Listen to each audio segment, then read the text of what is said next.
Right now, it's time to bring in Jim Lynch. It's time for Cover Your Assets. Jim is an independent voice on Wall Street, the economy. He brings over 40 years of experience to those subjects and more. So let's welcome him in again this morning. Good morning, Jim. And good morning to you, sir. Let the revolution begin.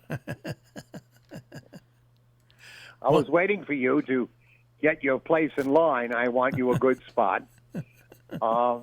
I don't want any damage to that cranium. Anyhow, hi, everybody. It's a little warm. It's nice.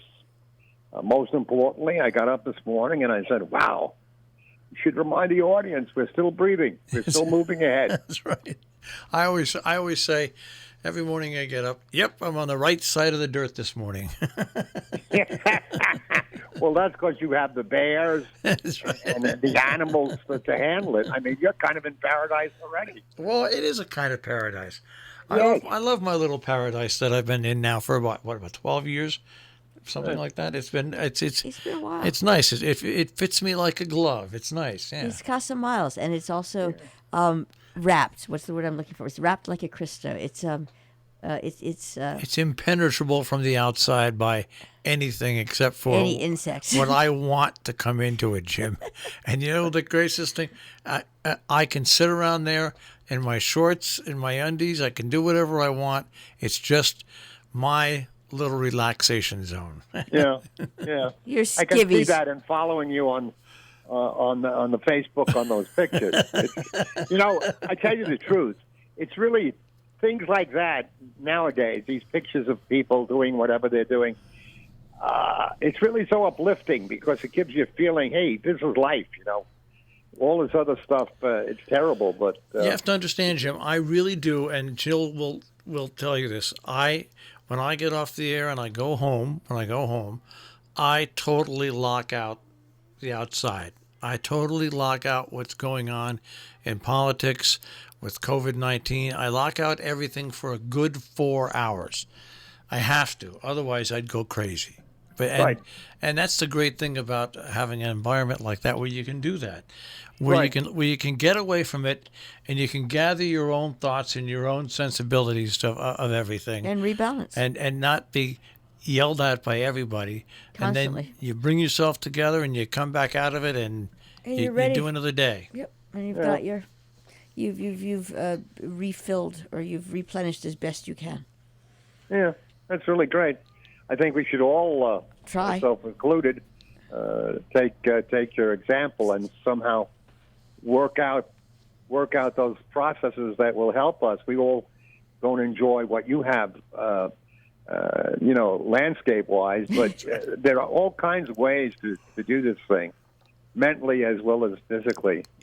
Absolutely. Yeah. And if you don't, it'll drag you down. It will. Amen. I've been there in my years in Wall Street when it's hitting the fan, so to speak.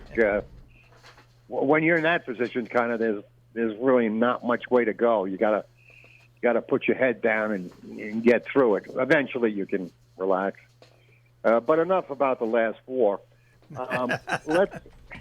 Let's talk Portland, folks, and then we're going to get into Connecticut and the virus. But I'd like to talk Portland, Oregon, because I've been following it not as closely as there's so many other things to follow. But it turns out that I do have a contact on the ground there who has given me a very personal update on exactly what's going on. And what's really going on that I think is very important for me to share. And I'm not saying this isn't out there elsewhere, okay? This is not special news or anything else. But it's something that I've come a cropper of, which I think is very, very significant. This whole situation in Portland, Oregon, these, whoever they are, the secret police, the Gestapo, or whatever, this situation is contained to about a 4-block area in Portland. Now, before we go to the next step, I want to tell you, I've looked it up. Portland proper, the city of Portland, is 8 miles long and 1 mile wide. Its population is 6.8 black, 8.1 Asian, about zero point 0.7 indigenous peoples. And the balance, which I think, if my math is right, around 80% or so, is white people. The thing of it is, the area contains 653,000 people. That's a fair amount of people. And if you take in the greater Portland area, the number is 2,000,004. And finally, if we're looking at acreage, it's 51,000 acres in Portland. Now, I basically underscore this to tell you that all of this protesting and unfortunate violence, which is certainly illegal, is going on in about a 4-block radius. The way it works is this. The protesters come, a lot of them white people, to basically protest for the rights, their rights, against a lot of things, including the government. They are generally peaceful. They are not armed. They are not doing a war dance. They might be chanting. They might be singing. They might be walking. They might be laughing. After they're there a few hours, the Trump secret police comes in, and even though the secret police are unprovoked by the crowd, they decide it's time, they've had enough, and they start shooting these. They're not rubber bullets. If you look at the woman's head on the TV, it almost got taken off by one of these things. But they come in and they start grabbing people, and basically they start making a violent scene out of a peaceful protest. Now, this is very important because, one, you should understand it's only happening in a very small area, and two, it's only happening because the current president of the United States is just all over himself trying to figure out how to get reelected, and he's tripling down on his base, whatever his base is, which seems to have a liking for violence and I'm the boss and you are nothing. My own opinion is going to backfire dramatically because Trump is turning these things now, the way he's doing it, into rallies against himself because he's basically pitting himself against the people. And you can only do that so long in any given confined area where people's attitudes basically go the other way and say, hey, wait a second, this guy's doing this here, and who is he to do this? We're not doing anything. We're the citizens. It was so great to hear Trump say, oh, I don't want to deny people their liberty of not wearing a mask. Well, why is he denying people their liberty of peacefully being on the street in a major city where there is a major police force, where there is a National Guard, where there is no chaos that is disrupting the life of the city? So that was my little input on Portland, Oregon. Yeah, it's a good input because I think people have to realize when they look at TV and they see these reports over and over about Portland, and it's over and over and over, you tend to think that it's going on throughout the whole city. Here's what also people don't understand. The President of the United States, if he wants to, can order federal troops in to protect federal property. But what he has done is he's ordered troops in that are from the border guard, and they're totally not trained for the situation. So what happens is when you're in there guarding, let's say the U.S. courthouse, which is what in theory they're meant to be guarding, you can use your powers to defend that courthouse. You cannot use your powers to chase people down, put them in vans, and arrest them that are not actually at the courthouse. That's not what the power is, and that's why most people that get put in these vans, the first person that was put in a van said, "I want to call my lawyer. I want to call somebody. That's my right." Well, what did they do with him? They let him go. They let him go. After a couple of hours, they let him go because they had no right to hold him and they had no right to charge him. But the whole thing that that Donald Trump fails to see, and that members of his administration fail to see, is that in protecting federal buildings, you can't bring in police. You can't bring in a police force that cannot be identified. That only really takes a situation up 10 notches. The one thing about police departments is you can see the police officer's name on the badge. There, you know exactly who they are and what they represent. When you have people come in when they just have police patches and they have camouflage units on, that incites people even more, and that's what's happened there. That's exactly what's happened there. It's too bad because it sets this country back. It sets the country back, and it sets it up eventually for some people who do show up for protest and who've been beaten with a stick or whatever. Somehow they become violent, and some of these people, and based on their body type, the secret police, they look pretty young. And somebody turns around and has an AK-47 and kills 15 or 20 of them. And that will be on Trump's hands. The blood will be on his hands. In fact, any blood that is created with his overseeing and his orders is on his hands. I mean, he's not satisfied with lollygagging for 2 months before beginning to take some action on the pandemic. And now we have 147,000 dead Americans and countless cases of the virus, not most of which, but many of which could have been prevented. And I point you to a chart, it's on the internet somewhere, of the United States where we stand versus the European nations. And you'll find the European nations at the bottom of the chart, and you'll find the U.S. at the top of the chart. We have never controlled the situation because we never had a national plan. And why did China win and Germany win and Japan and South Korea win? They had a national plan, and they said, okay, here's what we are all, ALL, going to do. They didn't say, and China is a huge country, China didn't say, well, we're dividing you up into 6 regions, and each guy is on his own, and you figure it out, you plan it, and so forth. It would have been a disaster. Well, the U.S. Is the example of disaster. Until somebody comes forward with a national strategy that can be heard and listened to, the pandemic in this country is going to get worse. A pandemic, as described very early in this thing, back already in February, March, was the law of numbers, where if you get 2, then you'll have 4. If you have 4, then you'll have 16. And that's what's happened to us. If you look at the way the pandemic has grown, the administration, the Trump administration, has been grossly malfeasant in its lack of authority over its citizens to protect its citizens.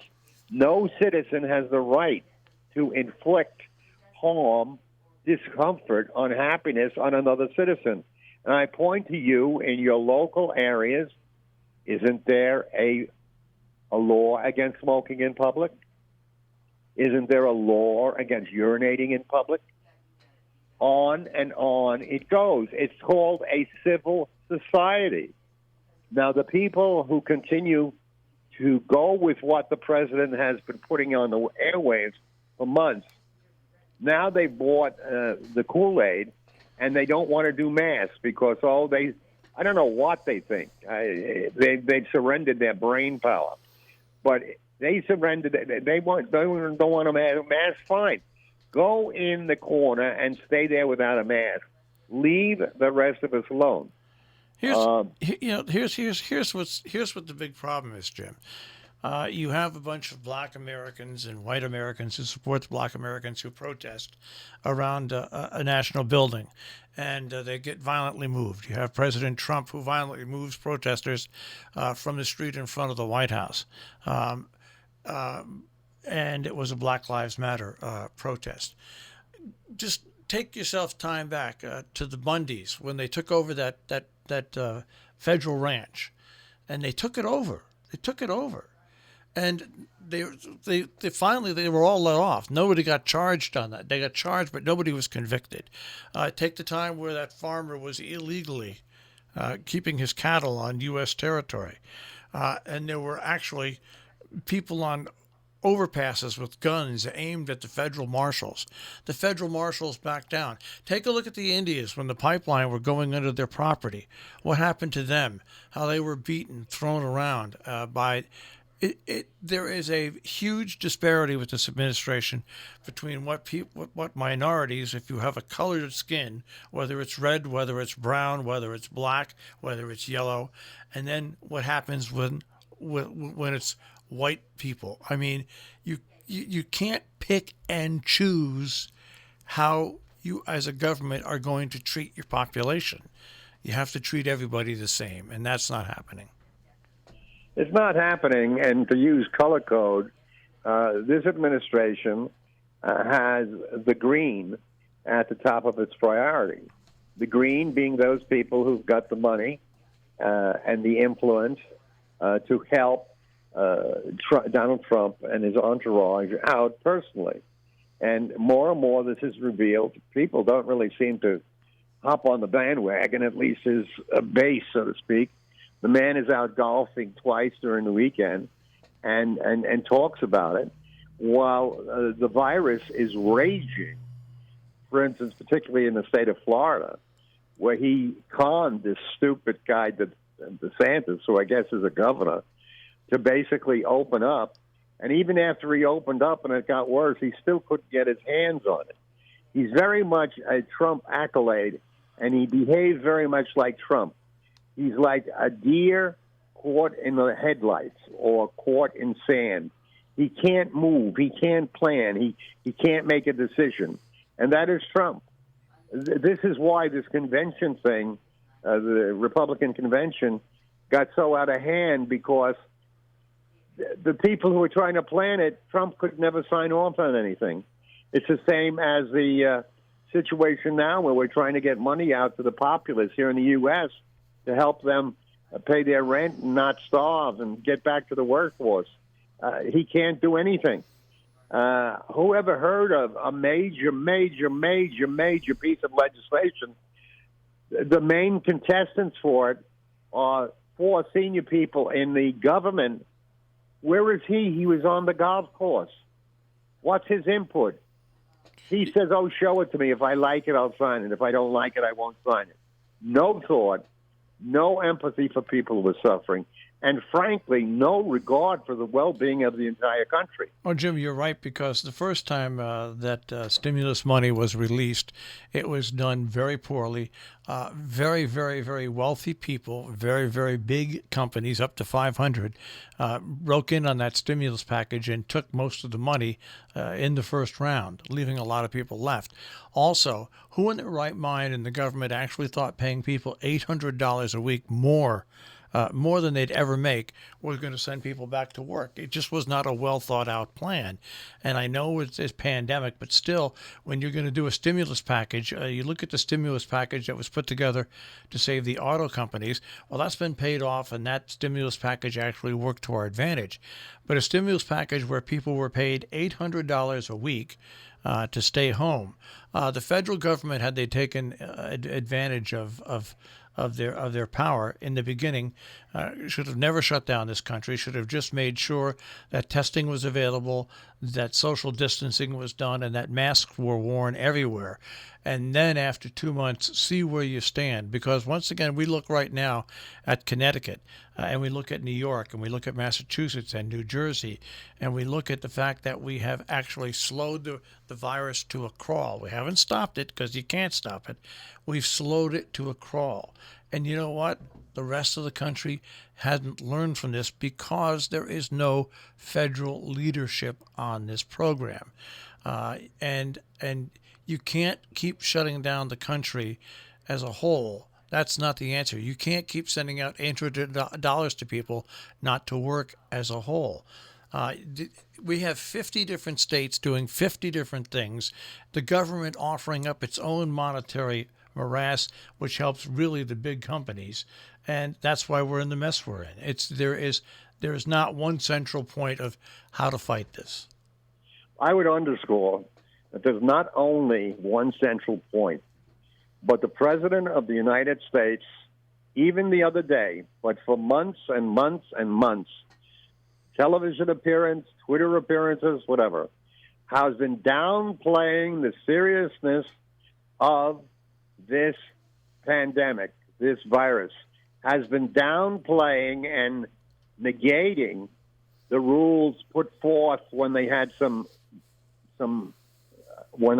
courage by the CDC and other scientists. Wear the mask, social distancing, wash your hands. How much trouble is that? Are we a nation of dirty hands? Do we not periodically put a scarf on? Do we not, when in a crowd, kind of step out of it because we're a little uncomfortable generally in crowds?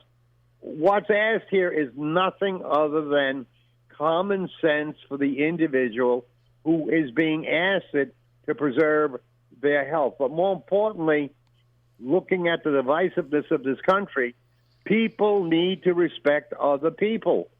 And when you don't wear your mask, you're disrespecting another person.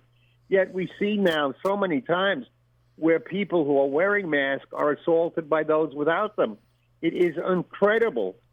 They have bought the Kool-Aid of Trump. He's saying, if you're going to be a loyal American, don't wear a mask. And he's inculcated the consciousness of people with that BS. Well, Just this morning, a Delta flight had to turn around. It was somewhere over Atlanta because the people would not put masks on. I mean, I don't even know how to say the significance of that. Well, we have to. This is now. Yeah, this is not a month ago, and not 3 months ago. This is now. All right. People on an airplane, which is already a spot where germs and everything else are prevalent. In this pandemic, they will not put a mask on. A plane will have to go back and land. So, folks, please use your common sense. Listen to your body and listen to your friends. Listen to those who care about, not the government, other than certain people like your own governor up there, Murphy of Jersey, Cuomo of New York, the people in Mass and Delaware. We do have outstanding governors who stepped up. They've made some mistakes on the way, but they self-corrected. Listen to them. But look what happened here in New York. We're out of time, got out of control. Yeah, we're out of time. We got on it. We started doing it. Bum, bum, bum. And then what did we do here in the last several weeks? We've started quarantining people coming from other states, such as Florida. Why? Because Cuomo and your guy and Murphy, they want to protect their citizens. They've been put in a box by Trump. Okay, They've Jim. been made their own government to do everything. Hey, Jim. Many of which should be done by the federal government. We are totally So take care of yourself and forget the baloney coming out of Washington. All right, we are totally out of time, Jim. Totally. Why did you say? I'm sorry. We're totally out of time. Thank you very much. We will talk to you next Wait a minute. week. I'll have my bologna on a hero, a little lettuce and tomato and mayo. All right. Let me have mustard. All right. Take care, Jim. Good to talk to you. Good to talk to you. Let's stay well, huh? All right, Stay well. you too. Bye-bye. See you. Bye-bye. Jim Lynch, and Cover Your Assets this morning here on Robin Hood Radio.